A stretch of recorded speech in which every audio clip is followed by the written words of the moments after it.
Dun,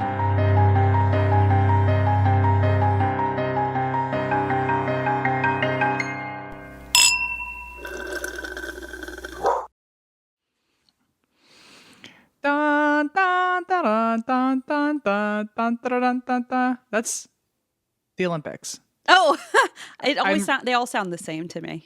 I really thought that was the graduation song, but you know, imagine us walking down I'll sing the aisle. I'll sing the graduation song. Okay, ready? Okay. As we go on. Christine, we've been doing this 400 times together today. Okay, this is exactly why I don't like to plan fun, like crazy things, because they end up being so unhinged anyway. Like, we are recording, and what time is it for you?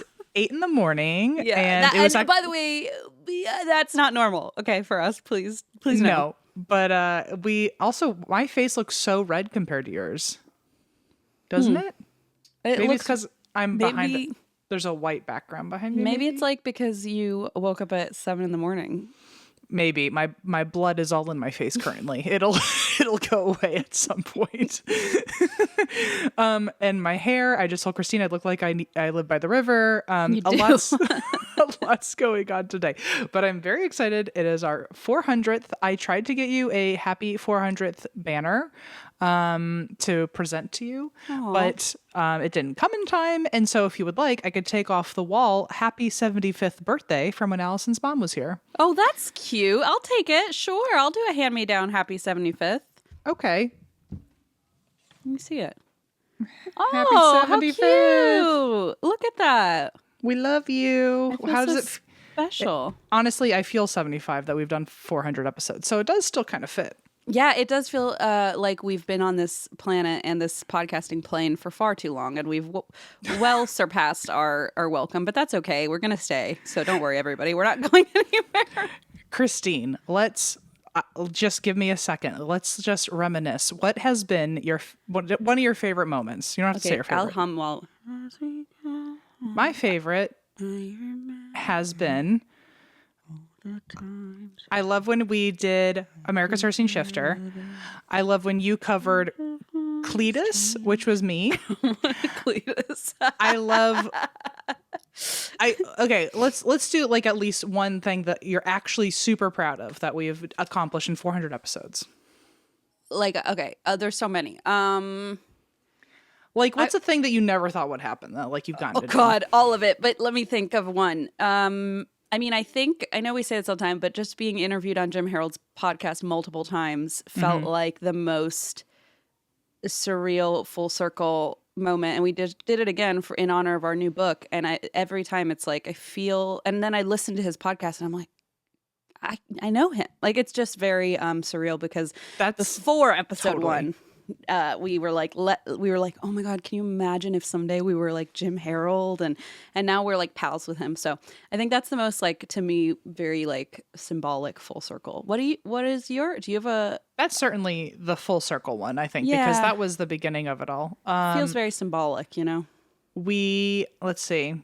The first one that comes to mind is that we've had Rainn Wilson talk to us.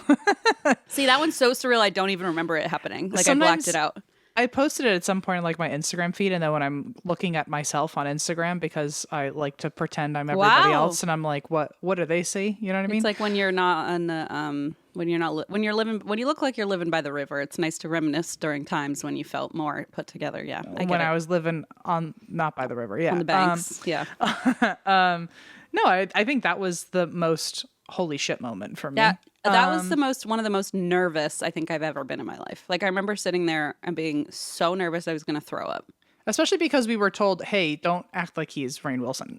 That's the other thing. They were like, he's going to hop on in character as this Terry Carnation, and you can't act like he's Rainn Wilson. And I was like, this feels like a lot of can't rules. This feels like too many rules. I think it's also interesting to note when we started, wow, it was a long time ago, but the things that have happened since, We have gotten houses. You have gotten engaged, married, and have a child. Wow, I really fucking flew past those. You really said, I'm going to do it all.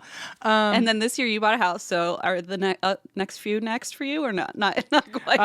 A dog is next for us. Dog but it won't is be huge. for a while. A dog is huge. I got 2 cats. You got 2 cats, a human. By the way, today is that human's birthday. Oh, that's right. Also, good morning. Happy 3rd birthday, Leona. That's one of the reasons why we're recording early today, so Christine can go celebrate It's just been a her weird little timing. baby. Yeah. How are you excited? You got a whole 3-year-old on. What are the odds? 400 episodes in, when you did episode 1, you were like, I wonder what it'll look like. And on your 400th, you've got a 3-year-old. Oh, and I've gotten multiple tattoos. Sorry, I'm still distracted by all the things that I've accomplished. Yeah, that's really wild, Em, to be sitting in a house in a completely different state with a 3-year-old recording our 400th episode. Yeah, I'm very proud of you. Thank you. That's nice. I'm very proud of you, too. We've done a lot these past several years. We have. Is there a reason why you drink besides having a whole 3-year-old today? Yeah. Well, first of all, my dad texted me because he's coming over later, and he's like, I just would like to watch the German soccer game during the birthday party. And I was like, okay. Sounds like him. That sounds like whatever. Him. Just do it. Secondly, I've been meaning to announce this. I keep forgetting. I was on my friend. So this feels also a little full circle because my friend Nicole, who did, she used to do Dude That's Fucked Up, the podcast, and they haven't done it in a while, but she and I did improv together in LA, and she recently emailed me, and I think this is the fastest I've ever responded to an email in the history of my life.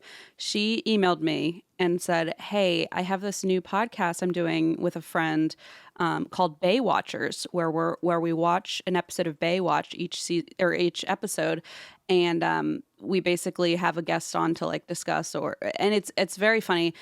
And I was like, hell yeah, I'm in. And so like the day after we recorded it, and I have never watched Baywatch before, but David Hasselhoff is a German icon. So I've heard a lot about him, and you know how he, with his own bare hands, tore down the Berlin Wall, all that good stuff. And you know what? It was the best time ever. But I wanted to share it because I keep forgetting to actually share it on social media. But it's called Baywatchers, and I just like can't get over how weird and fun and wacky it was. So I don't know. All these things are just very surreal and special. So that was what about you? Why do you drink? Besides, of course, David Hasselhoff. I don't know. I'll take Leona this time around. I think I'm very excited for you and your little baby. I'm also very excited. Her and I have been bonding a lot more recently. Oh, I finally wrapped the gift. She's obsessed with you to the point that so I wrapped the gift you got her, which you brought like a Spidey denim jacket. Mm-hmm. I wrapped that last night. She's going to open that today. Yay! She's going to lose her damn mind. I'm so excited. It's literally looks like a little biker jacket, but it's only Spidey themed, and she's a big cute Spidey fan. Big Spidey. But last time I saw you, we were on the road, and you brought Leona with you, and it was our first time bonding alone. It was only for like 5 minutes. But... Yeah, I was like, Em was like, wow, I can't believe you let me take your child. I was like, I've been waiting for someone to take my child for the longest time, and you just whisked her away, went to your room to play, listen to Frozen. I did think you were behind me in the hotel. Yeah, I actively made sure that I locked the door as you left to make sure. I looked around, I went, I don't know where your mom is, but I guess I'm going to just hang out with you now. The moment I was like, peace and quiet. And then I turned the shower on, and Em calls and goes, Leona wants you in my room now. And I was like, here I come. I did feel bad. I really was going to try to be helpful, but then immediately she was like, where's my mommy? And she's not going to allow, she's going to not allow me to have that moment of solitude. And that's okay. But I will say the reason I drank, which I already told you when we were in our green room, is that she grabbed my face and she said, Funkle M, I love you. She's such all by herself. She really is one of those people where you're like, whoa, that's so kind and nice. I don't know. It's very German of her. I didn't see it coming at all. It was just like, all of a sudden there was an emotion, and then it went away. And then it's like, anyway, play your song again. Play Olaf again. Anyway, where's Frozen? I thought we were playing Frozen. Yeah. Hurry up, Funkle. Another reason I drink is because since it is the first, when we're recording this, it is officially spooky season today, and we bought our first spooky piece of decor for the house. Show me. It is from Michael's. Michael's. And what the F? Dude, Michael's has the best random coffin-shaped shit. for people who are not watching YouTube, it is a coffin-shaped curio cabinet with a clock in it. That's so fucking cool. And that was from Michelle's. It was from Michelle, and I said, "Thank you, Michelle." And Michelle said, "You're welcome. Enjoy." And then Christine said, "I have a 30% off coupon. I'm going to copy you and get one too." That's fine. We can match. I have those. They sell those glass potion bottles. I'm sure you have those. All of them. I'm sure you have. I have the like. I was with you actually when I bought these those little glass terrarium. I was pregnant. That's right, because you visited when I was pregnant in September, and I was like, let's go to Michael's. I don't know what else to do with myself besides eat figs and have you stare at me and like check my blood pressure every 5 seconds. But I went and bought all these like glass coffin terrariums with like you put little moss, and oh my God, they have the best stuff at Michael's. Ugh, it was it was a good time, but it was replacing kind of a stinker time because we last night wanted to go to Spirit Halloween, and we usually have one, not triangulating myself at all, but we usually have one like 5 minutes away from us, at least from our old place. Yeah. And so we went back there assuming it was open, and it used to be a Kmart back in the day, and it's just been this abandoned place ever since. The best Spirit Halloweens are. Yeah. Yeah. Either Toys R Us, Kmart, yeah, there's a few. So we went to the abandoned Kmart, and there was I guess this year Spirit Halloween said we're not doing it. And so we were That's like, even scarier than a Halloween store. An abandoned Kmart? Are you kidding me? I know, we should have just kept going on in. Yeah, I was gonna say maybe that's part of the vibe. So Michelle's was planned too, but it was a good plan too. Wow. Well, I'm proud of your acquisition because that is a really cool curio cabinet. Thank you. I'm very excited. We got that, and then we got little. I felt bad. I had a whole plan this week of like decorating the entire house all Halloweeny, and we have a yard now, so we were gonna decorate the yard. Oh right. And now there was some family stuff going on, so I'm heading home. In like 2 hours. In like 2 hours. Again, hence the 7 a.m. recording if anyone's trying to figure out what's going on. And so I'm just heading home to hang out with my mom. But yeah, we basically I had all these big plans, and now I just don't know when I'm going to be around, because I think I'm going to be there. And then we go back on the road. And so like, I don't know when I'm going to, for all I know, the house is not going to be decorated this year for Halloween, but it's also not decorated on the inside either. So maybe that's fine. Yeah, it's fine. Also, every year it's like Leona's birthday passes. Then it's like her birthday party a few days later. Then like the week after I freak out because I'm like, oh my God, we're 2 weeks into October and I have not done Halloween. It always ends up getting done and being fun and like being up for several weeks. So don't pressure yourself. I feel like with a house especially, there's like this like, shit, it's October, the clock is ticking. But like you have several weeks, you know, like in a few weeks you can still throw it up, leave it up for a while. It's still fun and Halloween-y, even if it's just for like a week or two. Yeah. And also we are building our spookeasy, so hopefully it will be Halloween year round in at least a chunk of the house. Anyway, so that's why I drink. I drink for Leona. I do drink something kind of gross for Leona though, because we don't have anything else. But it's you would like it. I won't. It's it's a flavored sparkling liquid death. Oh yeah, that sounds delicious. Yeah, I want my plain boring from the creek, from the river where my hair goes. Where you wash your hair. Yeah, it's severed lime. Yeah, I like that one. That's a good one. I don't want to drink this, but we have nothing else. You don't have to drink it. I'm sorry to say. I'm sorry. I'm hosting the 400th episode of a show called And That's Why We Drink. And this is all we have to drink. So I'm drinking. And I'm going to do it for you. And you're going to be appreciative. And everyone else is too. And with that, drink up my thirsty little rats, because I'm doing it.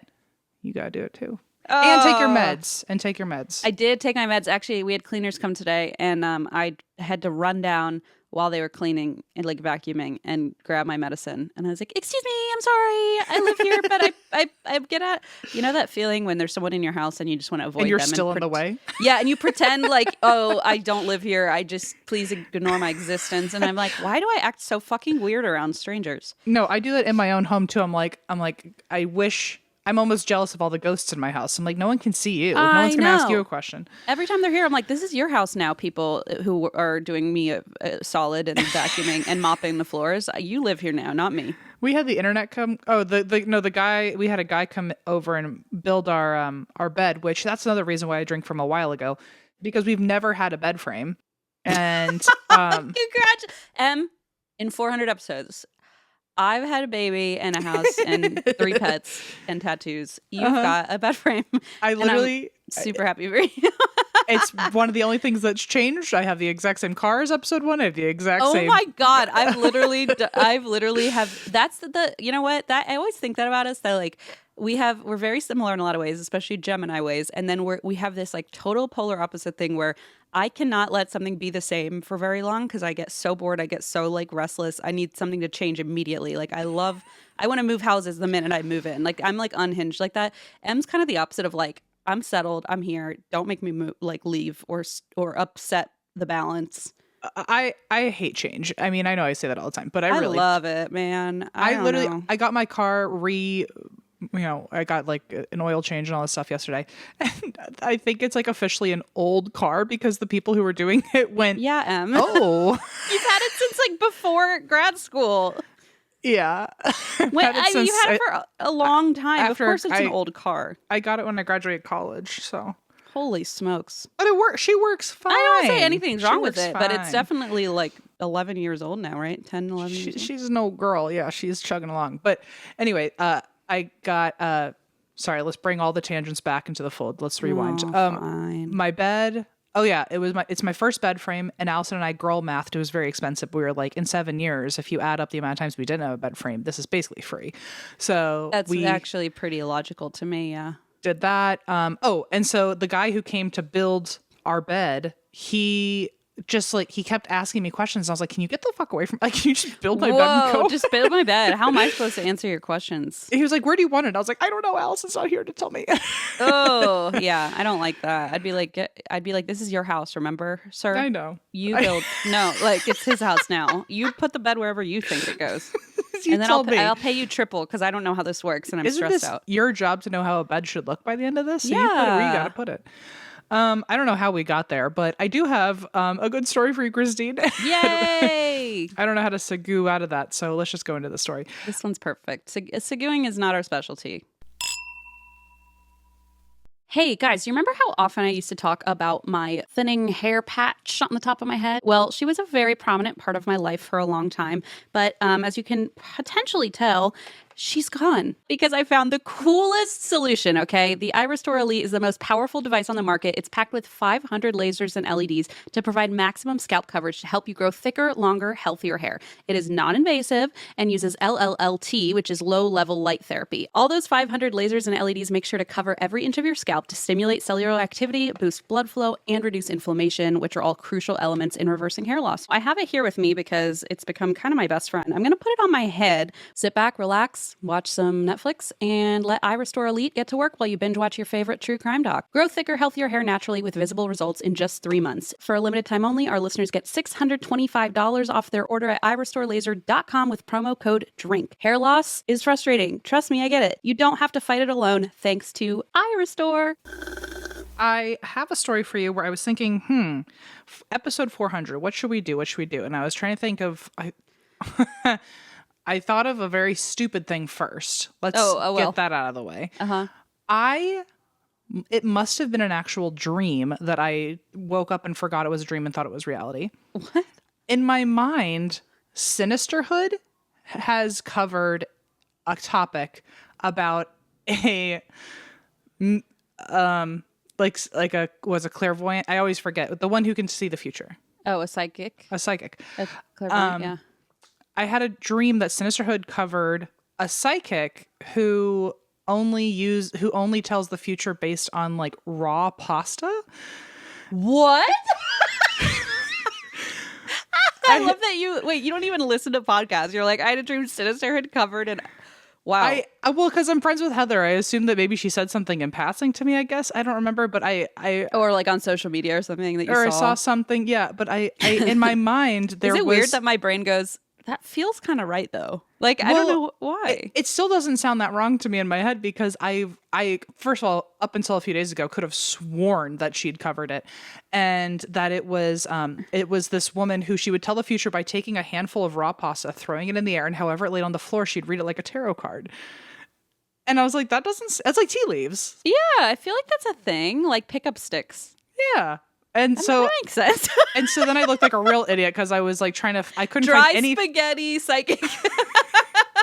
I'm assuming these were dry, raw noodles, right? I'm assuming too. Okay. But Can you imagine just a bunch of wet spaghetti and you're like, let me read. And they're like, you're not supposed to cook it first, dumbass. Just dip your hand in the boiling pot and then pick it up and throw it on the floor. Yeah.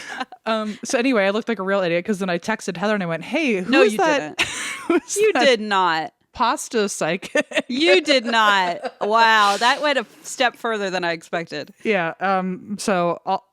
Heather has confirmed for me she's never covered that.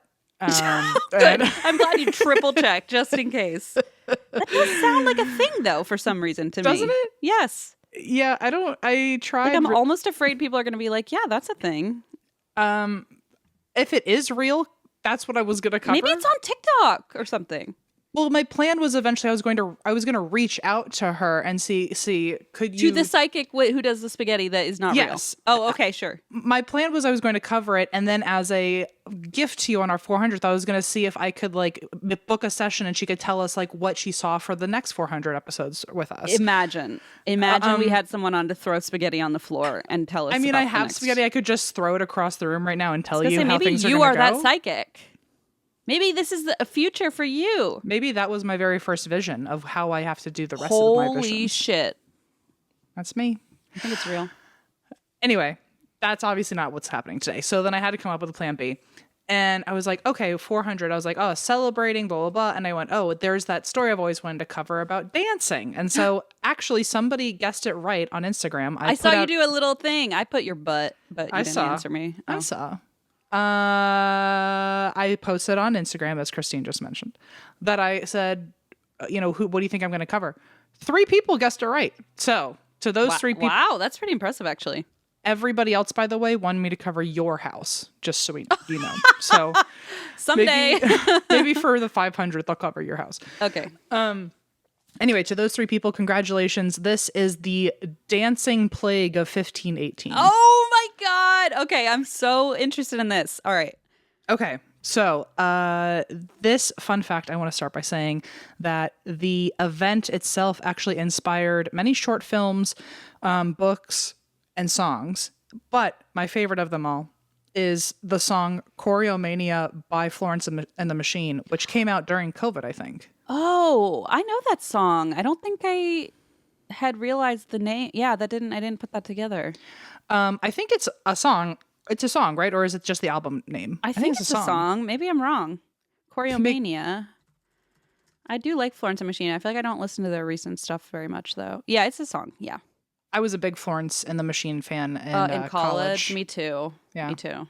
The dog days are over really got us all. Really, the entire generation. That was like a very symbolic song for our time, for our college years. I feel like a very. That should have been for our 400th episode. That should be our graduation song.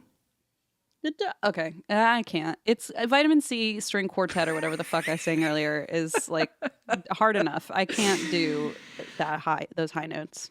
Well, okay, so here we go. Thanks, Florence and the Machine, for some potential music inspo. As for the actual dancing plague of 1518, here are some fun facts about it. From the 14th to the 16th centuries, there were several reports of dancing plagues. So I always thought this was one event. I did too. Apparently, there was at least 10 of these. What? What's happening? And they say the 14th to the 16th centuries, it was more kind of like the 14th to I think the 18th century, but okay. I think there was only like one in those 200 years, so they don't even really count it. But basically 1300s to 1500s. And then somebody was just late to the party, like 100 years and then later. and then another one just like tried to copy the others. Got it. But so there were several reports of people in Central Europe having compulsive desires to dance and only stopping when they were so physically exhausted they either did or nearly died. That's really scary. I know that it is everyone kind of laughs about it, but it's really freaky. Yeah, it could be you next. The most famous case, however, is the one that everyone has suggested, which is the one from 1518 in Strasbourg, which is now in France, but at the time it was the Holy Roman Empire. And I guess it's a main character. Some sources don't even know if she's a real person, but an overwhelming amount of sources at least say that we start with this woman named Frau Trophia. And great name. Yeah. And she apparently left her house one day. She walked into a nearby street and that girl began to dance. Oh my God. I love that she left her house first, though. I know, you couldn't just like do it behind closed doors. Room, you need people to like look. a normal person. So she began to dance, which I do wonder what like 15, 18 dancing looked like. I do too. Because it's not like they were grinding it up on each other, you know? Yeah, it's like every decade grinding up on each other. Like nightclub music. I feel like every decade has like its own, like Teach Me How to Dougie was a big one, and then like for a couple of years, Stanky Leg. At least these are definitely dating me, but then you think, what 400 years ago, what might the Stanky Leg have looked like? I know.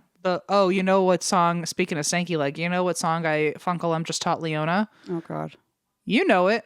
Wobble baby, wobble baby, wobble. Okay, that was really funny, actually. And she got really into that. And then she started saying, "I'm the wobble baby." And I was like, she did. "Girl, you are." And then she kept dancing. Talk about not stopping. And then she taught me. This is actually, I think, Baby's first joke, because we were watching Paw Patrol. She was teaching me all about how much Rubble is her favorite. Right. And then on her own, she started saying, "Rubble baby, Rubble baby, Rubble baby, Rubble." That's true. That's true. She does have M's eye for puns, or M's ear for puns, I guess, if you will.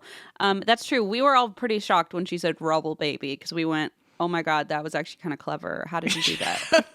That girl's so witty. How did you do it? Okay, so anyway, let's assume that Frau was doing the Rubble baby. Yeah. No chance of anything else. And so she starts dancing. She starts dancing with the type of madness that is like, people are noticing that she's I mean, first of all, isn't it kind of like, should women be dancing? Aren't you like a hoe? Yeah. That seems inappropriate already for the time. Yeah. A harlot, as especially Christine by says. Yourself as a harlot, yes. Like, who are you summoning over to? And also, everybody, I feel like everyone knows each other back then in their villages. Like, you're not going very far. So it's like, why is Miss So-and-so, like, I've literally seen her do the same thing, go to the butcher every morning, and now she's like on the side of the road dancing. That would be so trippy back then. Like, I'd be like, Miss Frau had a little too much coffee. Irish coffee, something. I think. And there's a bit of Irish coffee, and there's not even any music playing, which is so unsettling. Yeah, so apparently, I'm assuming at least she stuck out like a sore thumb, especially if she was doing the wobble baby. And so when she eventually, or at least other people eventually realized that not only was she outside dancing, which I'm assuming was a big no-no, she's by herself. Nobody's like vouching that this is like normal behavior for her. There's no music, which is so creepy. Every time I think about people dancing with no music, there's something so creepy about it. Absolutely. People realize she's not stopping. And she's dancing like, I mean, she's not resting. She's not eating. She's not stopping to go to the bathroom. I wonder how long it took before people were like, should we ask her what she's doing? See, I don't know why there's not a single fucking source that says somebody approached her and went, "Girl, you okay? Girl, what's going on? Like, what are we celebrating? Why are you, it's like 7 a.m. What are you doing? It's now midnight." Like, nothing. But she danced and people noticed for like at least 6 days. What? Okay, I thought you were going to say like 6 hours and then someone intervened. No. Days? Days. She apparently, only one source said this, but I have to believe it's true because otherwise this is physically impossible. But one source said that she did kind of slow down to kind of like do like the nodding off to sleep thing. Oh, what a nightmare. So she in some way was getting rest, but she was definitely but like not really going to bed. Wow.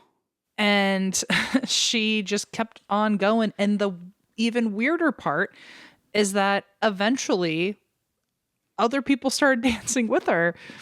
And it was, I don't know if people were like kind of mocking her and then they kind of got into it. Like, yeah, okay, they're Frau, like, okay, Frau. Let's see if she knows something we don't know. Yeah. I mean, if I saw someone Frau, get it, Frau? I mean, if I knew Frau and she was in my village and I saw her dancing, I'd be like, okay, do it to him. You got to do it to him. Like, I would just kind of keep it moving. Yeah. Do the stanky leg, you know what I mean? But after like at least 15 minutes max, I'd be like, we have to talk about why this is happening. Yeah. Also, can we, the joke feels like we're stretching it a little thin. It's like 6 days in, like, okay, haha, it's over now. But I do have a quick question. Do you know, which I assume you would have said if you knew, but do you know if she ever was like help, like saying like, guys, I don't know why I'm dancing? I don't know anything, which is that's so crazy. Weird. Like, wouldn't you at least be like, hey, sorry, I don't know why I'm doing this? I promise you, the amount of sources I looked at for an answer like that was That numerous. makes me so mad. I'm like, why didn't anyone tell the important facts? Like, was there music? Like, what kind of dance did she do? There like, were certain. I agree with you. There was certainly. They did say there was no music. no music. Okay, that definitely helps picture but it. Yeah, it's certainly creepy, but they don't say how she's dancing. In my mind, it's probably like a light shuffle because like- anything else would right. make you a harlot. Yeah, it's not like she learned, like, just suddenly developed the ability to do all these insane dance moves. Like it's not like she's wiggling. like not Simone Bilesing in the street, you know. But I will say that would probably also explain why she was able to do it for 6 days. Like if you're like doing it's like a light jog versus a sprint, you know. Right, like, right. This is a marathon that we're doing here. Yeah. So, I mean, literally, yes. But at some point, I would think she would have said, "Help, please! Like I need someone help." And there's no record of that, Okay. or anybody approaching her and going, "Do you need help? Because you look crazy. You need to go inside." Yep. At some point, people, I'm assuming they were like originally mocking her or like trying to chime in. Maybe this was their way of intervening, but they started dancing with her. Yeah, they were like, let's dance her back to her house. Let's all circle and say, woo! Boogie this way. Just, put her in a chair. Let's all hoist her up, take her all the way home. I'd be like, let's do Dirty Dancing Girl. I'll catch you. And then I just carry her. And you're just like, run back. Okay, a little farther. Into the doorway of her house.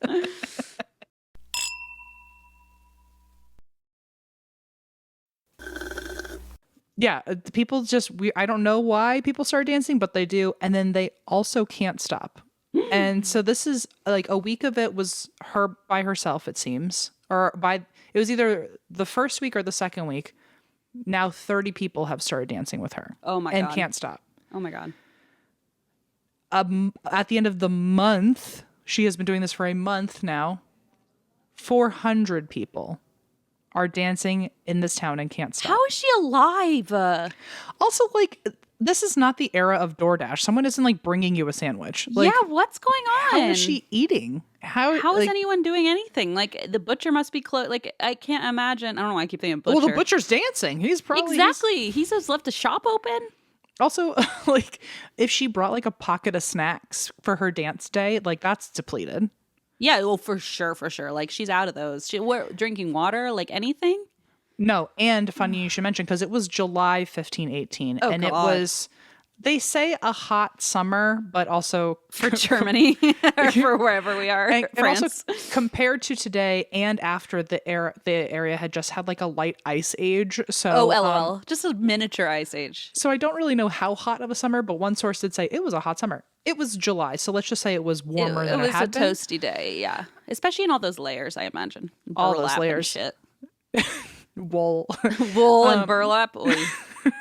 But nothing to eat, nothing to drink, and it seemed that more and more people were joining in.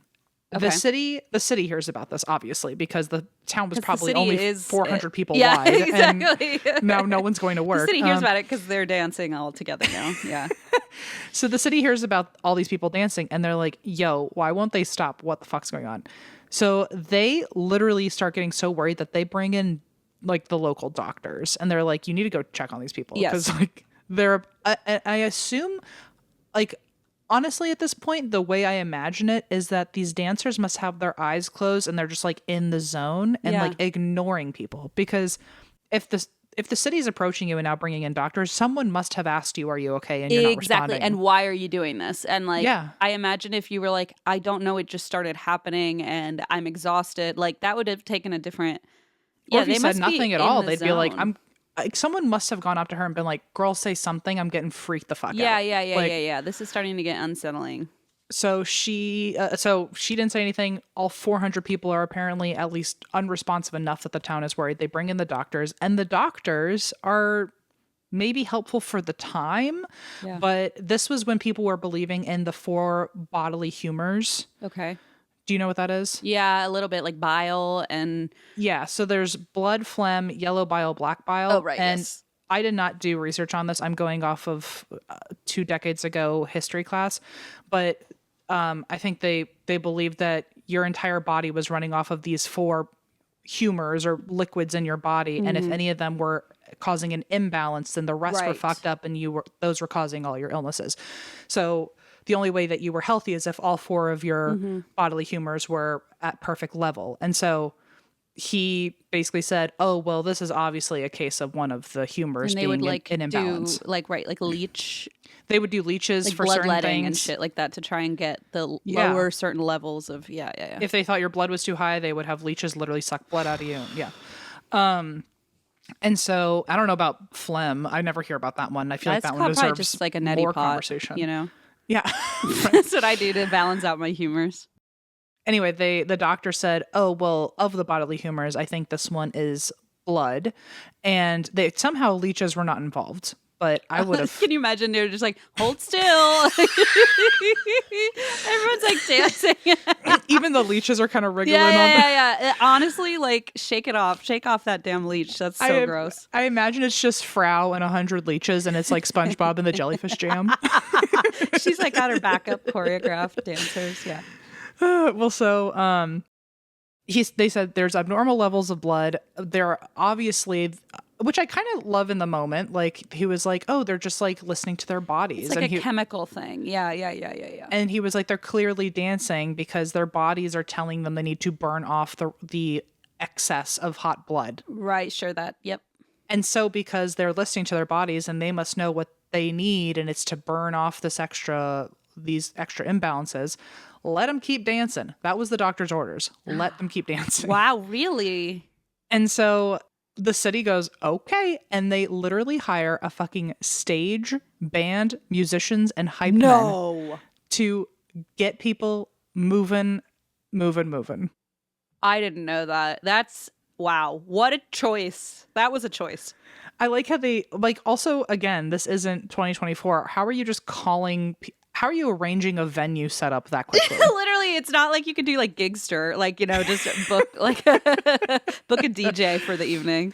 Yeah, like I feel like in my mind that requires like 17 horses, 9 business days. Right, like, big time. You need like a raven to send a piece of paper somewhere. Yeah, you're only responding with like letters. Paper. So like how many days are going by just to like send a letter to ask if someone can bring you a stage? I guess like imagine that moment where you're like, oh God, the jesters should be here any day now, and they're just like still dancing. You're like, I mean, should we cancel? It's like, well, no, they're still dancing. Which, you know? like, dare I say it, a jester is the worst person to hire in this moment. Oh my God. Or maybe the best if you want someone to like dance with you, lean and hype into you up. it. Yeah. But like, if the jester is required to do anything else, he's gonna get lost in the sauce on this little big time. dance He's excursion. like not cut out for this. I will say too, like adding a band, it feels very almost like nothing to see here. We're just having a dance party. Yeah, like it had to be creepy. Just like you said, it's creepy when one person dances. It's really creepy when 400 people dance without music.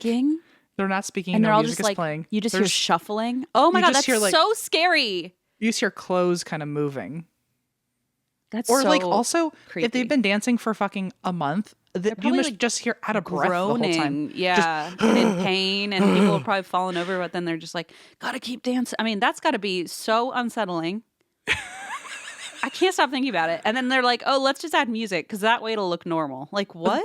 But think of how good, like, I'm thinking back to like, you know, wolf pack mindset. But like, think of how good that collective yawn must be. Oh, everybody Hell yawns. Yeah. And then it's like, but now we got to keep going. So, oh, yuck.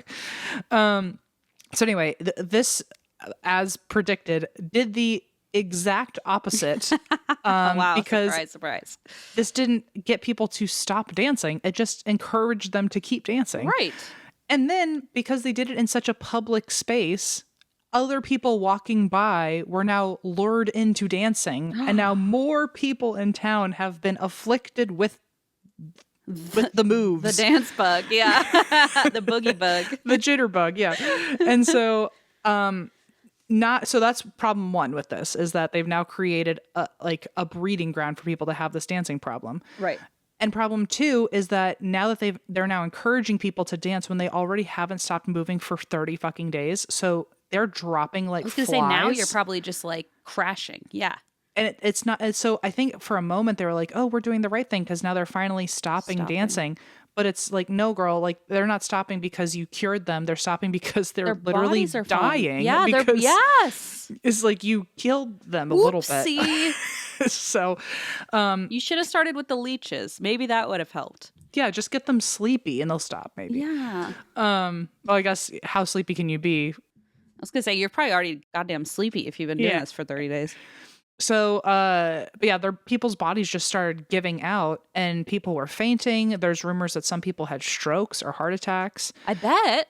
And so at this point, now we're 2 months in. It's September, and we start in July. Imagine how much it has rained, and like at nighttime you're still doing it. Like, this is just so freaky. Like, is one of the jesters hired to just bring a box of sweaters around when it gets cold at night? Yeah, does anyone put blankets on? Does anybody like... What's the etiquette on toilet situations? Because my God, I haven't even thought about toilet situations. Someone's pooping standing up. Well, they all have to be, right? Or I guess you can dance and like, go on are you dancing over to like a specific like an area that has been deemed the poop area, or is everyone just dancing in their poop? Like, is there that much brain? Like, is there like... how much thought process is part of this? Like, are you thinking like, shit, I have to go to the bathroom. Like, where should I go? Or are you just like, my brain is off? Are you cleaning yourself? Are you making that a dance move? You know how people have like the lawnmower? Oh yeah, yeah. The wipe, the wipe front your to back, ass. the front to back. Yeah.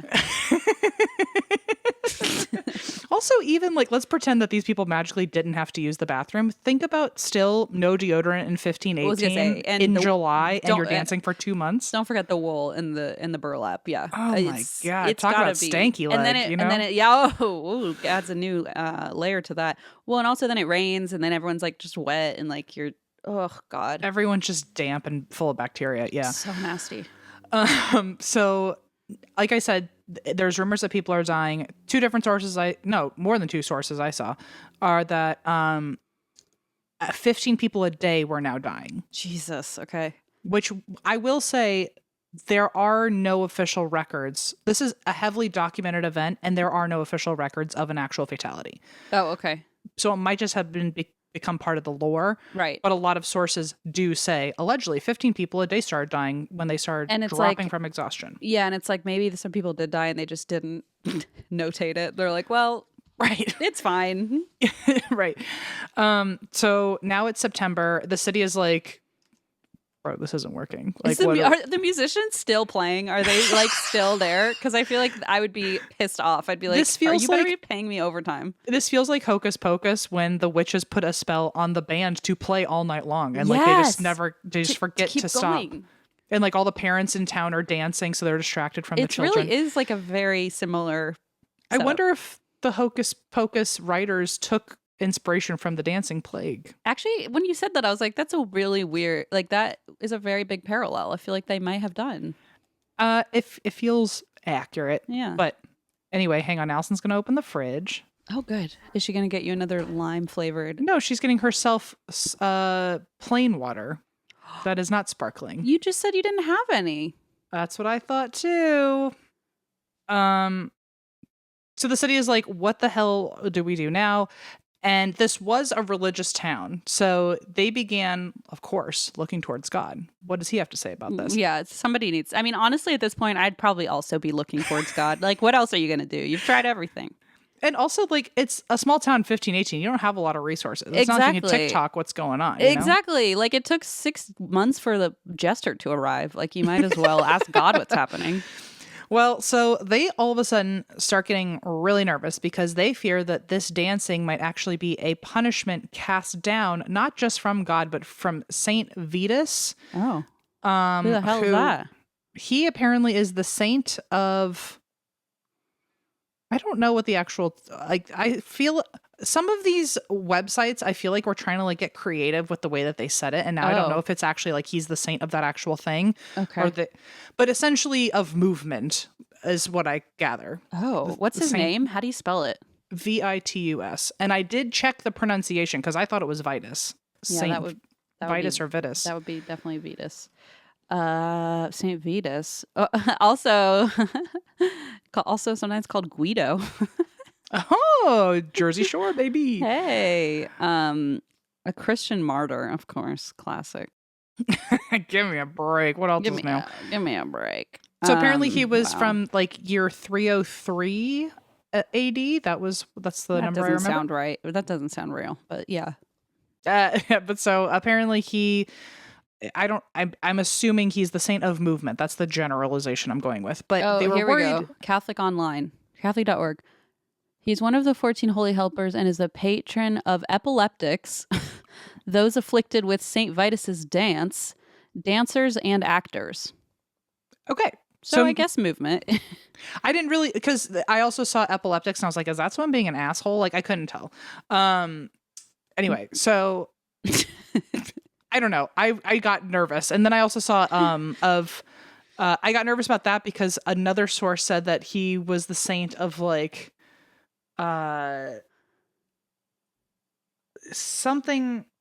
It was epileptics. One said epilepsy. One of them said nervous disorders, and then one of them said like groovy times, and I was like, I don't fucking know what to trust anymore. So yeah, well, he's from 343. What do you think? That was like the boogie era. You know what I mean? Anyway, it really threw me for a loop, and I was like, I'm not saying any of that shit. I'm just saying movement from what I can gather. So anyway, they were worried that they were looking at all these other things. They were looking at what the doctors had to say at the time. Nothing was working, so they looked to God, and it said that they were worried St. Vitus might be punishing them by cursing them with dance, which feels like something a leprechaun does. It feels like something a cartoon character does. Yeah. But so they were afraid that he was giving them the curse of dancing mania. And because of this, uncontrollable dancing became known as the St. Vitus dance, or chorea minor, because eventually the term becomes known as choreomania, which are the Greek words for dancing and madness. Wow. And the Florence and the Machine album. So now they're thinking, oh, fuck, like we're encouraging people to dance when this was a punishment from God all along. So like maybe we have been accidentally casting people. Yeah. Casting people to the wrong places, doing the wrong things.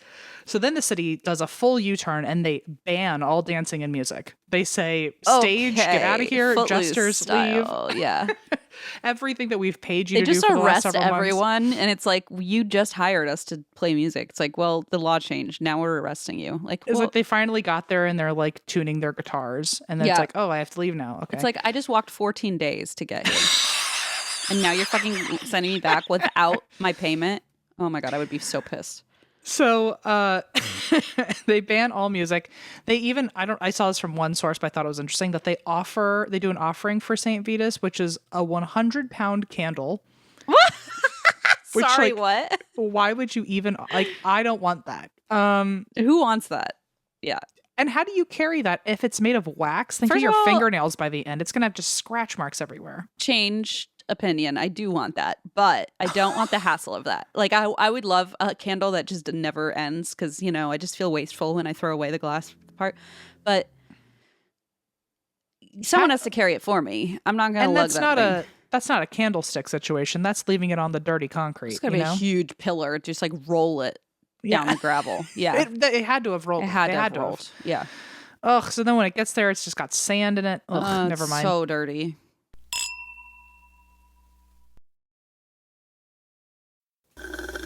Anyway, so they offer a 100-pound candle and they take the people who are still dancing uncontrollably up to a mountaintop. They take them. They take them to a mountain. Yeah, I guess so. They were like, conga line. They were like, the candle's rolling. Everybody, come on. Follow along. Yeah, you're right. Conga line. They're like, oh, we have a new dance. Everybody follow me. Yeah. Yeah. And this was the beginning of the conga dance. Beautiful Saint Conga of Sisyphus. So they basically take them up to this mountaintop where they've built a shrine for Saint Vitus, and they have all the people dancing feet. They pray over them, and they perform exorcisms on them, and they make them hold little crosses and wear red shoes. Okay. Which red shoes? Apparently that represents Saint Vitus and his burning feet. Oh, that's cute. That's precious. Great. That's really great. However, I have two other fun facts for you about the red shoes. Is that one source mentioned that the red shoes part might have come later, become part of the lore because of Hans Christian Andersen's fairy tale, The Red Shoes. Oh, well, that would fit. Yeah. Which is when someone had red shoes put on them, and the red shoes forced them to dance until they reached insanity, and then they hacked their own feet off to stop the dancing because it was so torturous. And then they were like, well, that's a fun story, and also St. Vitus's feet were really hot, so I guess we could combine them.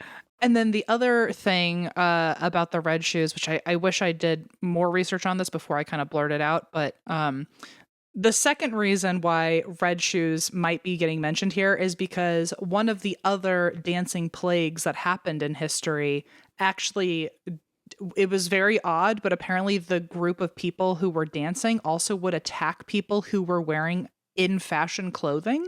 What? That was like one of the symptoms, is that they would attack people who were like dressing fashionable. And so because of that, the city banned production on in vogue shoes, which happened to be red shoes at the time. Okay. And so one of the other dancing plague stories that are out there is that the town had to stop production of red shoes because people were attacking people wearing red shoes. That feels like the neighbor got attacked for doing something assholey and was like, they're just jealous of my new red shoes. And it's like, I don't think like, Frau also, is jealous of your new red shoes. Like, what a fashionista. It's like, you're just using this as a way to attack me for my clothes. Yeah. You're just God. Like, peasant. You're just so jealous of me. So anyway, after the experience on the mountaintop where they have this exorcism, maybe or not they're wearing red shoes, the dancing did slowly end. Okay. Wow. It feels so anticlimactic to say it like slowly ended. I know. I think they only took like the craziest dancers up there. And then once they were now tamed, the spell kind of broke from everybody else too. But to this day, nobody knows what actually caused this event. It's that's the craziest thing to me. I knew that part that we don't really know, but like it just blows my mind every time. One reason, sorry everybody who's YouTubing right now with like the light being kind of crazy, but whatever. One reason it was that this could have come from, at least like the main theory for a while, was that they must have been not taking an herb, but they were poisoned by this stuff called ergot. Yeah. Which is a fungus that comes out of rye flour. And so they thought maybe that's what's going on here. Like maybe they just had really bad bread because it was a bad batch that like infected people. Yeah. Yeah. And I guess ergot, it has the symptoms, if you have ergot poisoning, is like convulsions and spasms and vertigo. It's like, I'm not sure if this is true. Is it like does it have psychotropic effect, like psychoactive effects? Some of its very key components are the LS of LSD. Okay. Yeah, okay, that answers that. Thanks. And so they were like, well, maybe they're just hallucinating and they're just like in this crazy like space where they're just like moving around and convulsing and it looks like they're dancing. But people also, at least in today's world, are like, that can't be right, because first of all, we're ignoring the fact that it has several other symptoms that nobody experienced. Yeah, fair point. Like gangrene and like burning sensations and death. And maybe people died, but maybe they didn't. And if they did, it was after 2 months of dancing and overexhaustion, not because they actually took this poison. Fair, okay. Also, people from the one of the arguments is that a lot of the people who have dealt with this, not just in this dancing plague, but in all dancing plagues, it was assumed for a while that ergot poisoning was the reason for all of it. Right. But if all these people from different places with different types of vegetation and crops and soil and stuff, if all of them were having this problem, like ergot doesn't exist in all of those spaces. It doesn't explain it. Right, okay. On top of that, how are all of these people only experiencing one symptom? That's what's going to be weird. Yeah, that's what I was thinking too. Also, if you like have ergot poisoning and you don't die, it's going to go away in a few days, not 2 months later. Okay, so it is not like, oh, you're afflicted for months. It's like, no, it's like just it's like an LSD poisoning high. It's like you're tripping. Oh, I see. You're tripping. Okay. I see. And then on top of that, it's like, well, even if one of the side effects was dancing or something, like you would literally be so exhausted eventually that like whether or not you were tripping balls, you would just end up lying down on the floor and keep tripping. And also tripping. Yeah, having a trip, like I get that it's like, oh, well, you're doing something and then everyone else is doing it, so you're kind of leaning. But you're right, like that wouldn't explain like nobody can stop dance. Like It just still doesn't quite fit. I agree. Well, My science background, with all my knowledge, I agree. Well, one of the other reasons why it's assumed that, I mean, it is a good guess for the time of like, oh, you're clearly poisoned by a toxin. Yeah, I always thought that was real until recently when I learned it wasn't. But one of the other reasons that people assume that ergot poisoning is related to this is because it was also one of the easy throwaway explanations for the women of the Salem witch trials. Oh. And so it gets conflated as witchcraft because this feels like witchcraft. Gotcha. Also. Okay. So then people were like, okay, maybe it's not ergot poisoning. Maybe this is like a spider bite, or this is some other drug poisoning. There's belladonnas, I think, is the type of drug poisoning that people thought. Oh. They apparently the symptoms add up a lot more than. Oh, I've never even heard of that. Than ergot poisoning, but then for the same reasons, people were like, it can't be that because like you're not gonna experience this for fucking 2 months, and and then only prayer gets you back. So then a spider bite, people thought that was a legit reason, but what, like everyone got bit by the same spiders? Exactly. So then that was why people it was like not everyone has been bitten by the same tarantula, and then instead of becoming Spider-Man, you're fucking Lord of the Dance. So similar. That's Leona, wobble baby, Spidey. She is the wobble baby. Which, yeah, she's a rebel baby.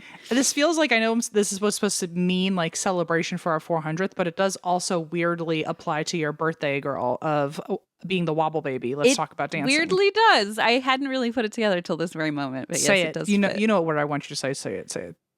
It's a double entendre. So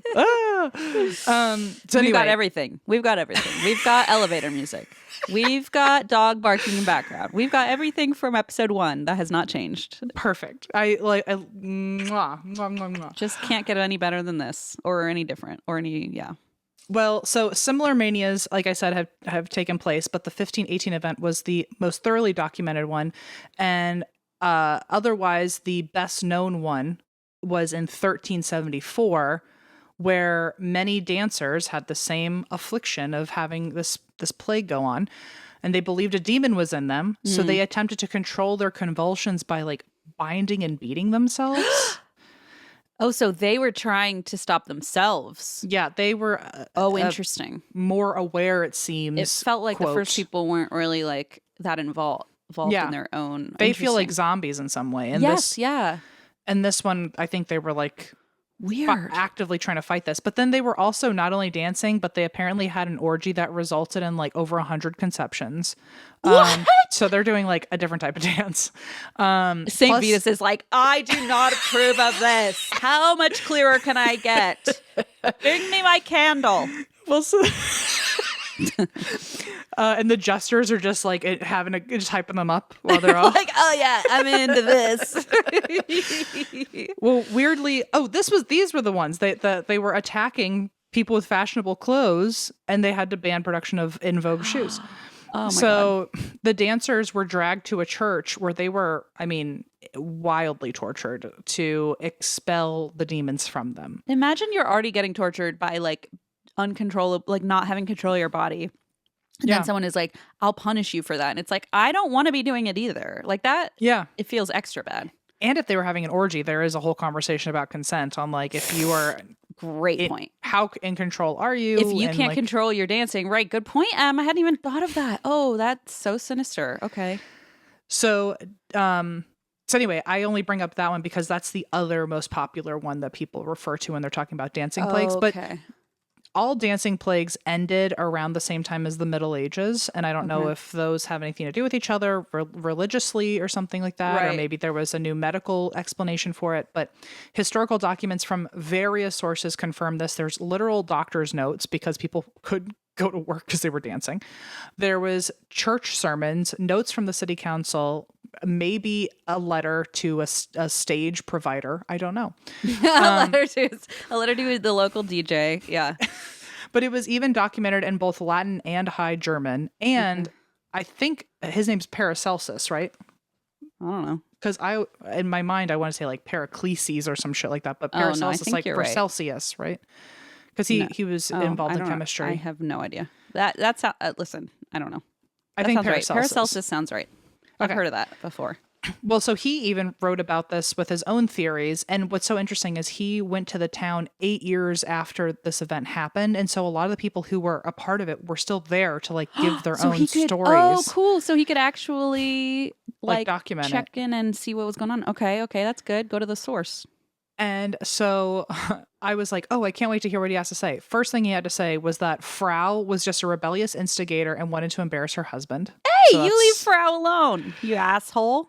He also said the other people most likely were he said the other people most likely to have been infected with this dancing plague were the scoundrels and whores of the town because they were embracing bodily pleasure. Hello? Harlot, I told you. But the rest of his theories actually were kind of their time, they were on the right track. He was like, I don't think this has anything to do with religion. He was definitely leaning more towards the bodily humors thing. But then maybe at the time it sounded okay, but today it sounds so wackadoo. He was like, obviously their laughing veins were being tickled. I mean, to be fair, we have something called a funny bone, which really isn't anything that it sounds like. But yes, that is honestly sounds absolutely outrageously stupid. He was like, oh, their laughing veins are being tickled. Imagine and so writing it's that in a high German medical text. You're like, this is the tickle vein. I mean, come on. Apparently, when that happens, it elevates the levels of your bodily humors and it clouds your judgment. So yeah, that's true. I have experienced that. Yeah.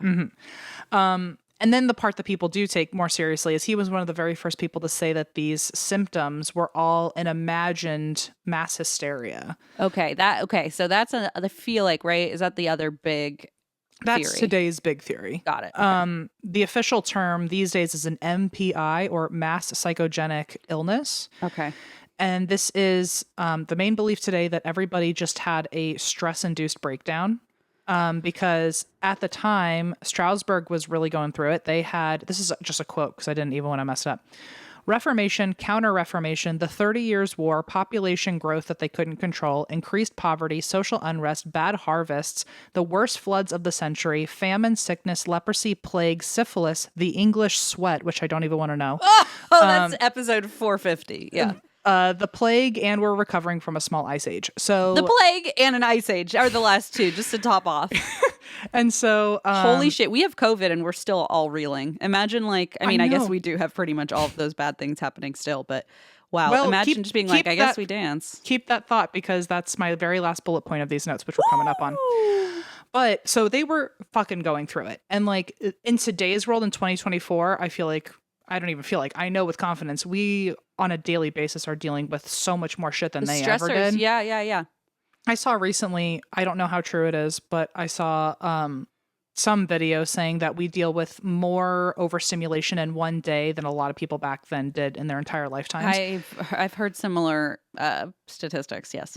So imagine not being able to tolerate so much shit getting thrown at you like we are, and you have to deal with all those things in 1518. Like your brain's gonna snap in half. So on top of all those bad things happening in that moment or in that time period, these were all religious people that thought that they must not be doing good enough or God must be punishing them because they're so sinful. Otherwise, all these things wouldn't be happening to them. So they're now internalizing it and blaming all these things on themselves. Right now there's shame and guilt. And, oh God, okay. So there was an anthropologist named Erica Bourguignon who came up with this concept. I don't know if she came up with the concept, but she talked about it and was mentioned in quite a few sources about the environment of belief, which was essentially the idea that the power of suggestion, that if you live in a world and that everyone is talking about the spirit worlds and God casting sin upon you, or because of your sin casting punishment upon you, you're going to absorb that because your community is feeding it, and it's essentially just a group think that all of you think this way, and because God would punish you, you're now more susceptible to believing that you deserve to be possessed or something like that. And right. It's kind of like speaking in tongues, where like a lot of people in church, like because you're surrounded by one person who speaks in tongues who really is like committing to the bit, then like all of a sudden you're also speaking in tongues, and it almost like it's like contagious almost. Yeah. And so that's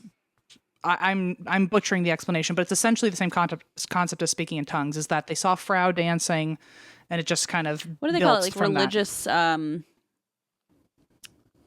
ecstasy, I think they call it. Like they would say like, oh, religious ecstasy when would say like a nun would have like these really crazy visions and be like, oh my God, because they get so, I don't really know. I talk about butchering it, but like the idea that like you get so overcome with this like religious thing that like you have a physical reaction, and they thought the Holy Spirit was involved. Yeah. Well, it's the same, I guess, maybe ecstasy if they were enjoying the dancing. I guess I was going to say maybe that's just for good stuff. I don't know. But essentially, they were more susceptible to thinking that God or Saint Vitus would punish them, and so they leaned into that. And maybe she just honestly just felt like dancing one day, but then it just felt like she couldn't stop, or felt like she was being moved, or that God was speaking to her, and therefore maybe she thought if she stopped, she would be maybe she couldn't stop. Maybe she thought she couldn't stop because there was a curse. Spiraled in her head out of control. Yeah.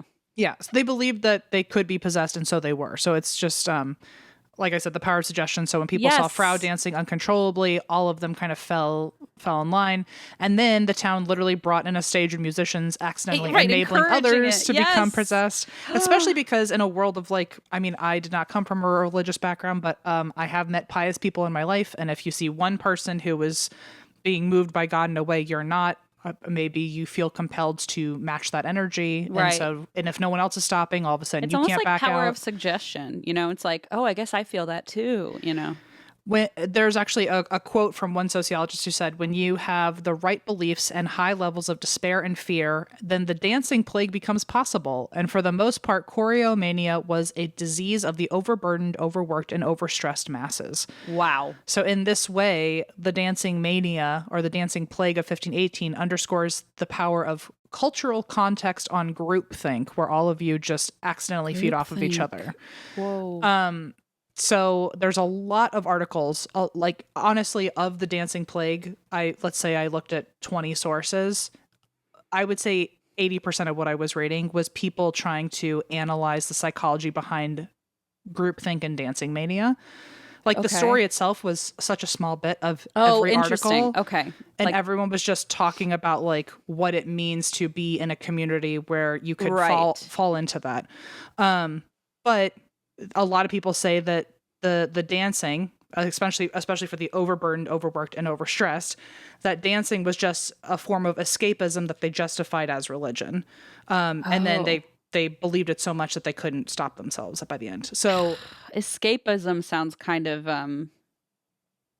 victim blamey. I don't know the right word. Like, I don't know, maybe not. I think it was a way for them to be moving around and doing something. And I think of it as like, when religious people say that they feel moved to do something, I don't even think they really believed that they were being moved by God. It wasn't like agency necessarily. Okay, I got it. But interesting that you mentioned that or have a note on it, because you also mentioned TikTok earlier. And one of the sources I saw was talking about this dancing plague, and they only mentioned it like a few months ago, or they only wrote about this a few months ago. And I thought it was so interesting. I don't know how true it is, but it's certainly something that could be talked about at a dinner party if you need a topic. Mm-hmm. It was really interesting that they compared that town of Stroudsburg in 1518 going through all that fucking upheaval, and they were so fucking stressed out of their minds that they just kind of snapped, and one person started dancing and like found a name for it and called it God. Oh, yes. And then compared it to 2020, everyone going through the fucking pandemic and losing their minds, and people found this dance app called TikTok. And like, why on earth would anybody give a shit about a dance app? Like TikTok only got big because everyone was because of Musical.ly. Everybody was doing copy dances and choreographed dances. Holy shit, Em, that just blew my mind a little bit. They thought it was a very interesting note. I don't know how true or like accurate it is. It is an interesting, even if they're not really related, like or correlated, like that's a really interesting comparison. Yeah. That dancing on TikTok might have been today's version of a collective escapism during the pandemic, which is how we got TikTok today.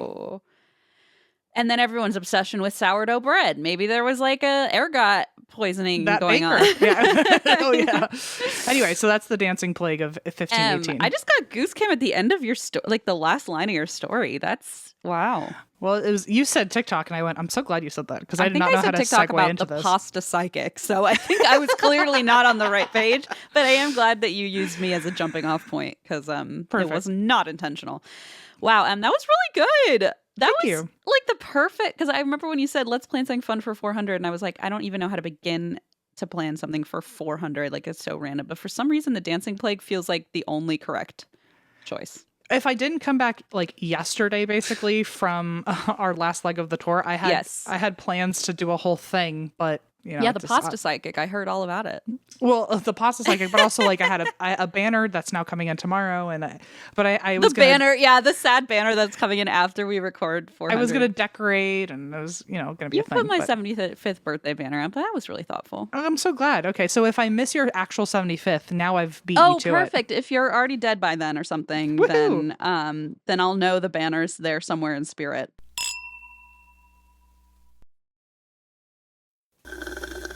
Well, I was not sure until yesterday what topic I was going to do because I had plans. And then when we kind of had to move things around, I was like, well, I'm going to totally redo this in my mind. And for 400, I'm going to skip the usual, just normal notes. And I'm going to do something that I do occasionally, which is cover a chapter from our book, a story that I wrote about in the book.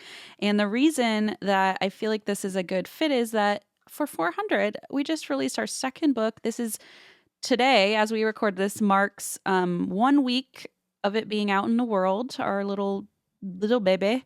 And I thought, what story should I read? I skimmed through it and I found the gayest story I could find, or one of the gayest.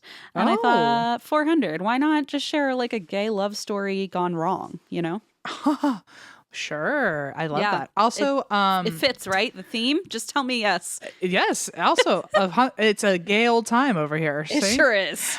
Also, this is one of those things where I was saying, reflecting back on 400 episodes, never thought that 400 weeks after we started episode 1, we would have 2 books. Oh my God, 400 weeks. See, now that's where my brain goes, oh, I never thought about it like that. It also scares you. It's like, think of how much can happen in 400 weeks. That's so scary because a lot has happened, including COVID and the rise of TikTok. It's been an eventful. My entire relationship weeks. With Allison has been 400 weeks. Oh, for God's sake, you're right. It's been a doozy. I'm glad we're still going because if we ended right now, I think I'd be in a tailspin for the rest of my life. Like, what was that 400 weeks? But instead, let's just stay in, kind of like the dancers. Let's just stay in it and not try to escape and understand it. Let's just stay in the moment. Sure. This is the story of Alice and Freda, and it's based in Memphis, Tennessee, or at least that was the chapter that I wrote it in. It's based around the Memphis area, and I, of course, pulled the actual chapter with M's asides in it to make sure I get all. You know what I like to do is that I like to tell the story, and then I like to see if you respond with the same. Oh, that's lovely. Yeah. Does Michelle make an appearance again? Who's Michelle? Oh, I thought you meant Michael's, the craft store. I was like, I mean, maybe. Okay, but if I mention Michael's in this story, that would be just a mwah. Oh my God, I was like, Michelle? What? Okay. Yeah, Michelle might come back. I don't know. Listen. She made a prominent appearance last time. So she sure did. I don't think I hope she doesn't know about that. I don't know if it ever got back to her. We just kept talking about it is the thing. I mean, whatever. It's too late. There's nothing. Too late now. This is the story of Alice and Freda. Now, like I said, this is a very gay story, but it's also from the 19th century. So it is an old, as you said, a gay old time. Gay old time. What song is that? The Flintstones. Oh, yeah.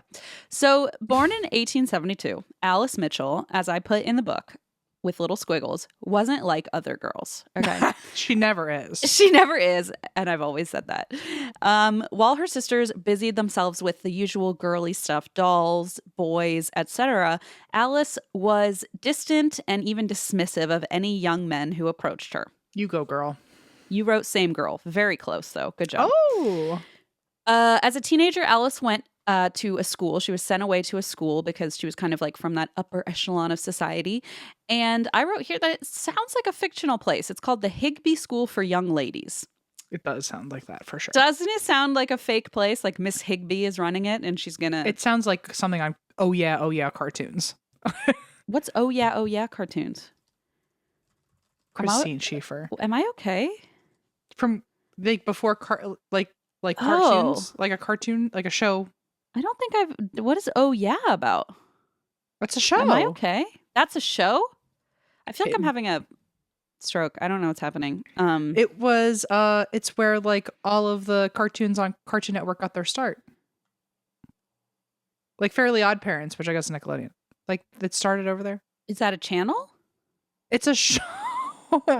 It's a show called but why it's a show called Oh Yeah Cartoons. And then they would do little, in hindsight, I'm guessing it's like people would do shorts that got submitted there. Oh, and then they would like sometimes branch into their own show. Okay, and I then, understand. Like, it was like a chance for them to test market the shorts to see if they deserve their own series. Yeah, I feel like I never remember. Like you don't remember? Like Fairly Odd Parents and Cosmo had a really deep voice. No, that was Oh Yeah Cartoons. Like maybe if I watched it, but I don't have a memory of that. Like I remember all the Nickelodeon shows, but I don't remember. Oh Yeah, was that on Nickelodeon? I think it was on Cartoon Network. Oh, this was something for many of you to probably go binge later today. Oh, it was Nickelodeon. Okay, it was part okay. of their Nickelodeon animation studio, hosted by a variety of school children. That's nice. It's a really weird Mrs. Higbee's children. Miss Higbee's children all lined up in a straight during line. recess. They would host Oh Yeah cartoons, and she would walk around with her little switch and a ruler, girl. A ruler. Yeah, there you go.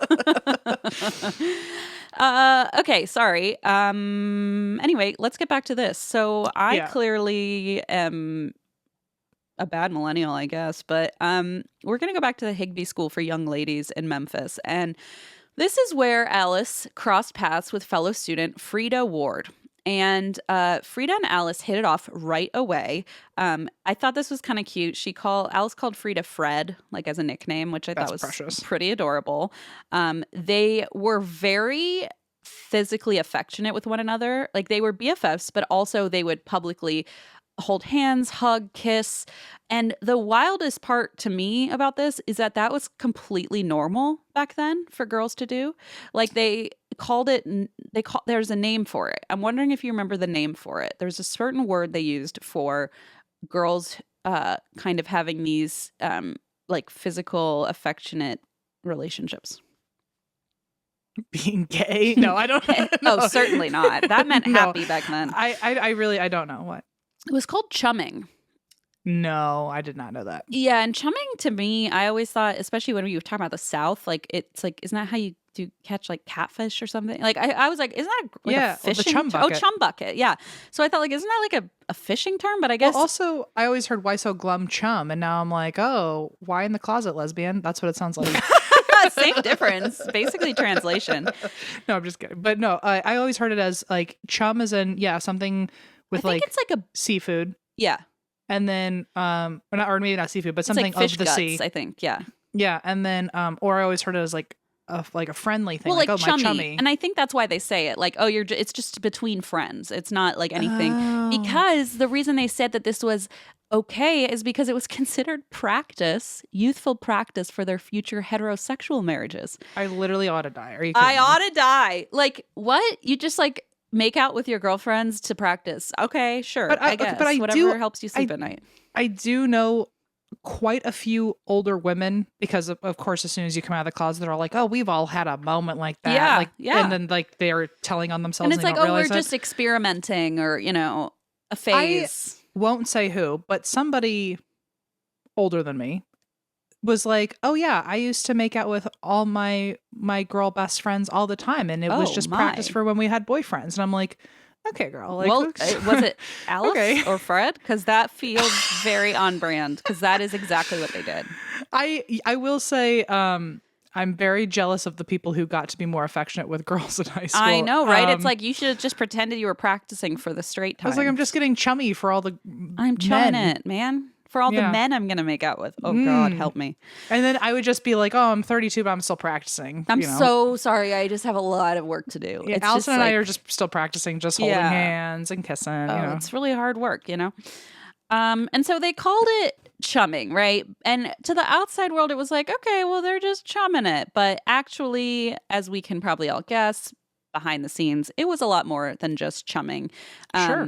When Freda's family relocated to a town called Gold Dust, Tennessee, they would visit each other for weeks at a time and share a bed and just be clearly they were in a relationship, like whether that was a friendship, quote unquote, or like romantic. It definitely turned into a more romantic. Yeah, it could have. I imagine it could have started as two, as just people friends. Because if it really was normal for the time, like, I mean, I guess how culturally, yeah, exactly. It like, would just maybe kind they of lead really to that. were just practicing for their boyfriends, and they realized they were like, actually, never mind. They wanted to stay where they were. Yeah, exactly. And so that's kind of what it seemed like. The only problem was Alice kind of got a little. Let's just say she was in too deep.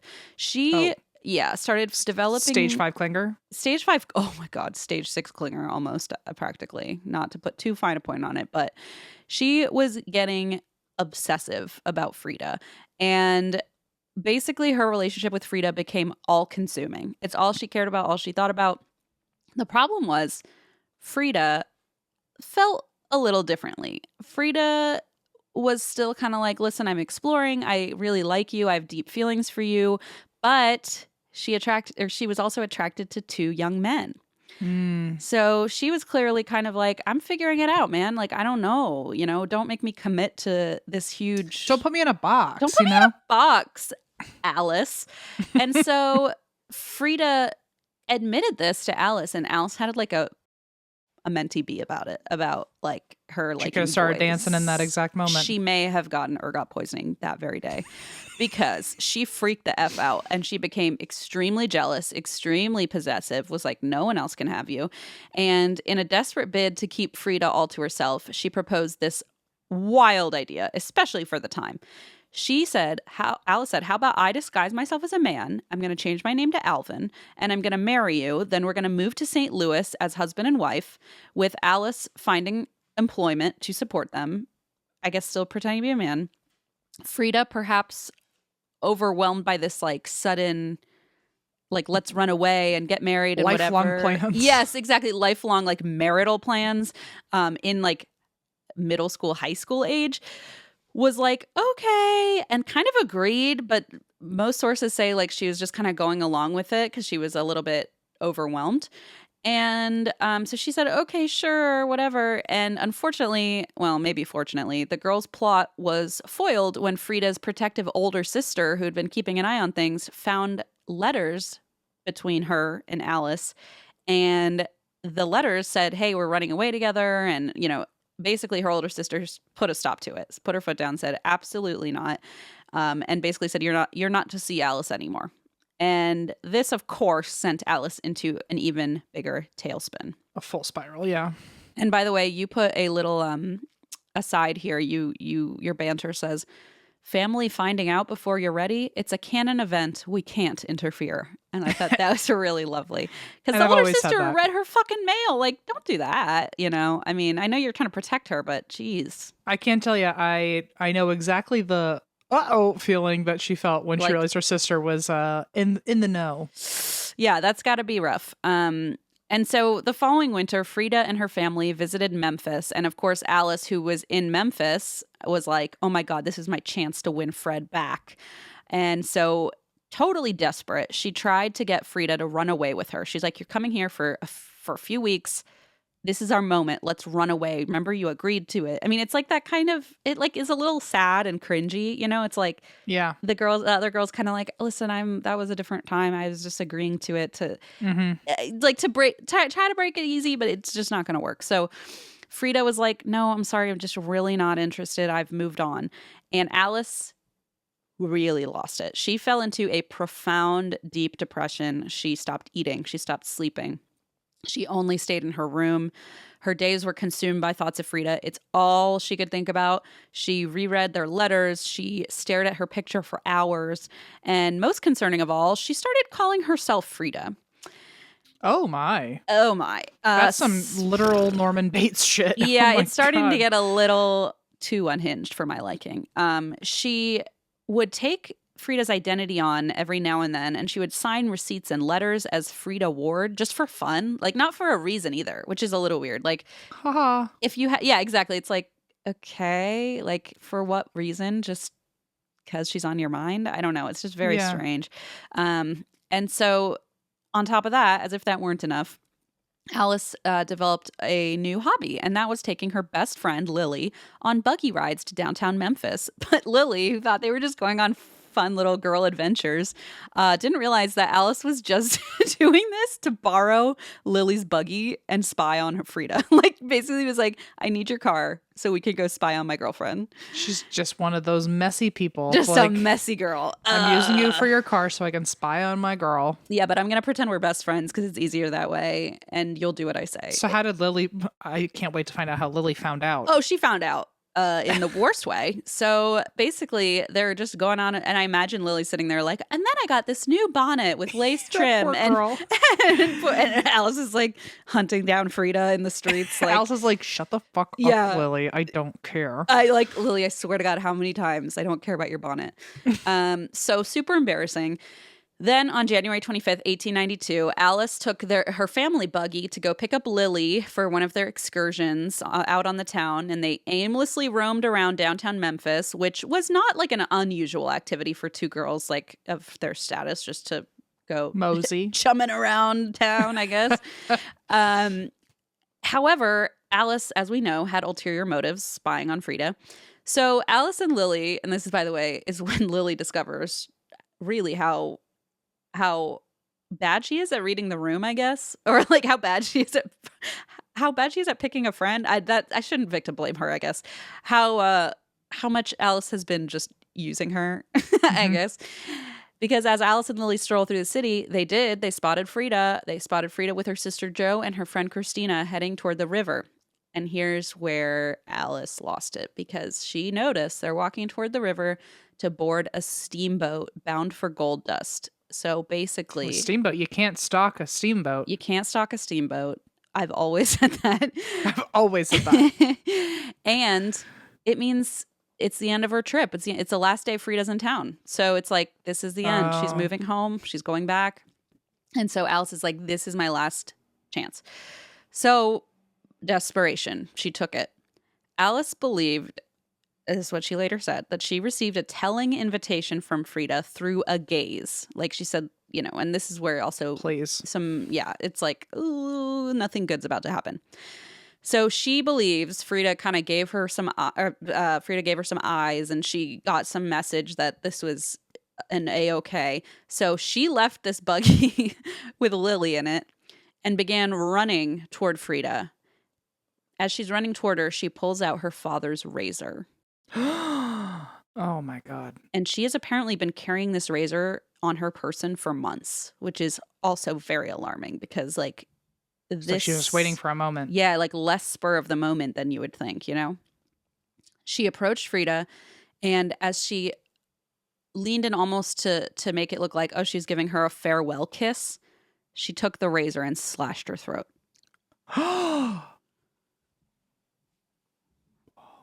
Wow. You wrote the incredibly and appropriately gay gasp that just came out of me. And I'm so, so happy that you really just tracked right on top of that. Beautiful. Oh my God. Yeah. Wow. It deserves the gasp. It's shocking.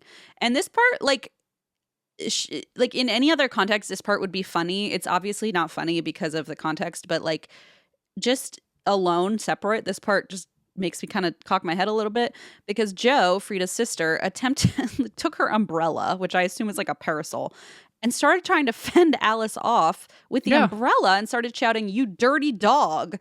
And I'm like, in any other context, this would be funny, but not when someone just slashed your sister's throat, right? Right, exactly. So, of course, then Alice is like enraged and she turns the razor on Jo and slashes Jo in the collarbone. And so Joe cried out one last time, "Alice, you dirty dog," and was trying to get Freda to like escape to the steamboat so that she could like get away from Alice. And Alice started to chase her, but an icy slope caused her to slip and she fell down, and this whole like debacle is being watched by the town. And Lily in her car. And Lily in the new bonnet. She's probably still in there talking about her fucking bonnet. It's like, pay attention, girl. Find a new friend. This one's not very nice to you. So she eventually, they're like slipping and sliding. It's icy out there. She basically, I mean, it sounds so scary. Frida's just trying to get to the boat to safety, you know, and she's bleeding. Her throat's bleeding. I mean, it's just really scary. So Alice eventually does catch up to Freda, and then she grabs this razor and slashes her throat once more. And this is what kills her. Oh my God. So she's holding Frida's lifeless body, and that's when Alice realizes there is a huge crowd of onlookers, and she panics. Yeah, girl, come on. What did you think was going to happen? What did you think was going to happen? She was clearly seeing red. Exactly. And so she panics. She rushes back to the buggy where again, like her friend is just sitting in there. She rushes back to the buggy, seizes the reins, and flees the scene. And she is covered in Frida's blood. And when they ask her why on earth she attacked Freda, Alice responded with a very chilling sentence, and very simply and very calmly, she just said, "Because I love her." Oh my. Yeah. So the following morning, this is also very chilling, Alice inquired about Frida's whereabouts. And everyone was like, now? "Girl, she's dead. You killed her." So she's almost like she's not with us. she's not of this planet. She's on a different planet right now. She is like so dissociated from herself. It's like scary because did she ask like, did I get away with this? What are people going to say when I ask where she is? No, I think she really had just concocted some narrative in her head, because when she found out that Freda was in the mortuary, she had like a full-blown panic attack, realizing like, oh, that was real. That really happened.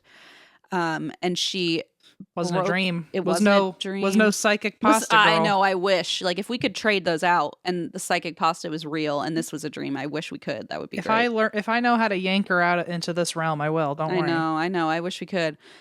So upon learning that Freda was at the mortuary, Alice broke down in tears. She kept begging her mother to let her lie next to the body, which like doesn't feel like her mother's job. It feels like Freda's mother's. It's like if it's someone's job, it's certainly not. It's not her, right? Mom. Exactly. If it's anyone's job, which probably is not. But I just found this to be very Edgar Allan Poe. Like, oops, I killed her. Can I lay next to her and just like, yes, love her forever now that she's mine forever? Just like the little. And also, by the way, guess who's not, like, even if Freda's mom would give that okay to somebody, it wouldn't be to her killer. Oh, certainly not. Exactly. You talk about reading the room wrong. I mean, you're really the last person they want to see. So Alice was declared, quote, presently insane, and she was sentenced to the Western State Hospital for the Insane in Bolivar, Tennessee. And when testifying, she further detailed her motive for the murder. She explained that if they could not marry, then there was no reason for either of them to live. Well, you can't marry a dead person, my friend. I know, right? And she said no one else can marry Freda now, so that's good. And everyone was like, wow, you've really done it, huh? So during her time at the hospital, Alice continued to passionately kiss photographs of Freda and cut out newspaper clippings about her. At the time, the terms lesbian and homosexual were not commonly used in the U.S., of course, and Alice's condition, as I called it, was instead referred to as sexual inversion, where a person inappropriately assumes the characteristics of the opposite sex. Okay. And you wrote, "Lock me up." And I always said that too. Oh my God. I meant it, so. I know you did. So because it was such a foreign concept, I guess, to people that a woman could have murdered another woman because of romance, like people just could not get that in their heads, you know? Sure. Like the jealousy angle. They must have assumed that like there must have been a man between them or something. Yes. Okay. That is, I literally wrote they had batshit theories, including the idea that Alice and Freda were fighting over a man, because that's the only way their minds could comprehend like why a woman would hurt another, or a girl would hurt another girl. And somehow that made more sense than the notion of like two women being romantically attracted to each other, you know, or at least one woman being romantically attracted to the other, you know? Yeah. So in 1898, Alice reportedly died of tuberculosis. However, one of her attorneys later claimed in an interview that she had died by suicide. So that is like quite an alarming difference in the account. I don't know which one it really is, but apparently one of her attorneys claimed that she died by suicide by jumping into a water tower, which like I feel like that would have been notated somewhere. And like, but also why would you make that up? I don't really know. It's just a weird kind of a strange I'm trying to think. Water tower, like Romeo and Juliet tower. I mean, yeah, it does. It sort of tracks when you think she said like neither of us should live if we can't get married. So it's like I guess she's like upholding that end of that statement, but yeah, it's really, really upsetting. In any case, regardless of the cause, some maintain that Alice died of a broken heart. It sounds like she was not going to let go of that obsession anytime soon. So it feels like she was not doing well. And then that is pretty much the end of the story. I wanted to bring a short one today, but I do have a fun fact for you here. That's at the end of the chapter. The term Boston marriage, which was coined around the same time as chumming, referred to a living arrangement between two women with no need for a man's financial support. Ooh. Some of these relationships were platonic, while others hinted at something more intimate. Ooh la la. So you're saying I have a chance, Christine? Your roommates, yeah.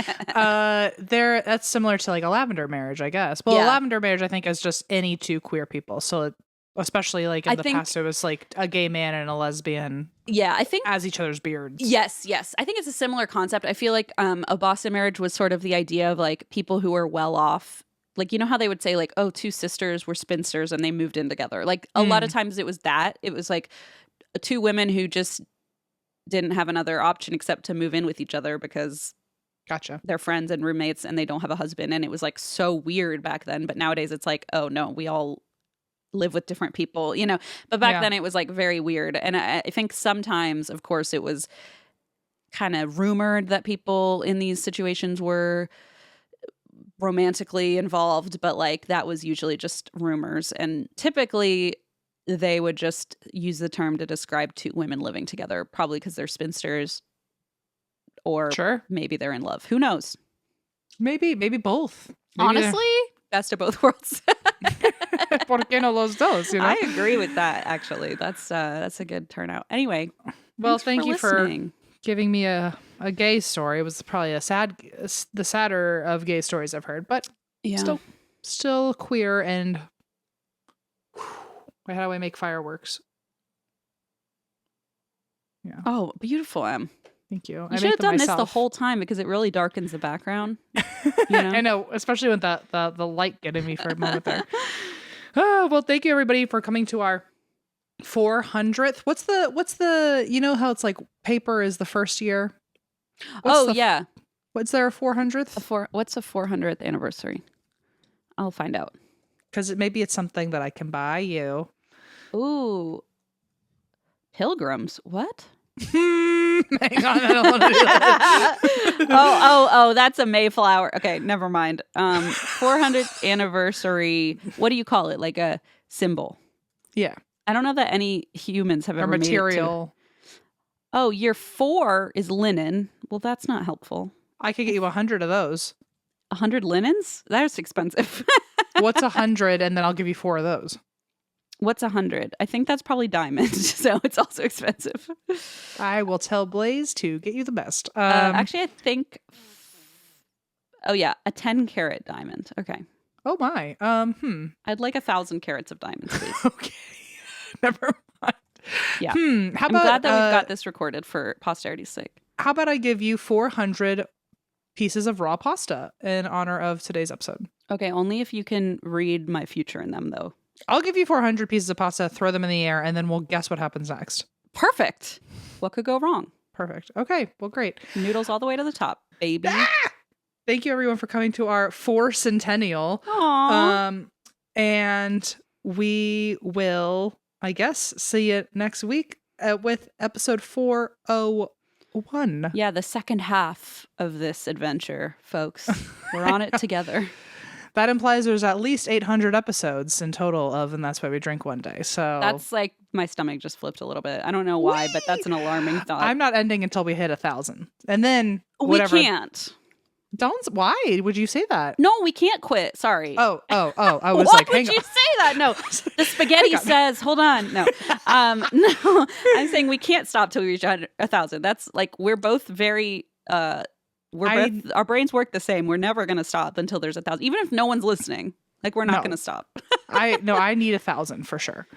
Until then, thank you, everybody, and we'll see you next week. And hop on over to Patreon for our whatever we call it now, Yappy Hour, to hear us talk even more. And that's why we drink.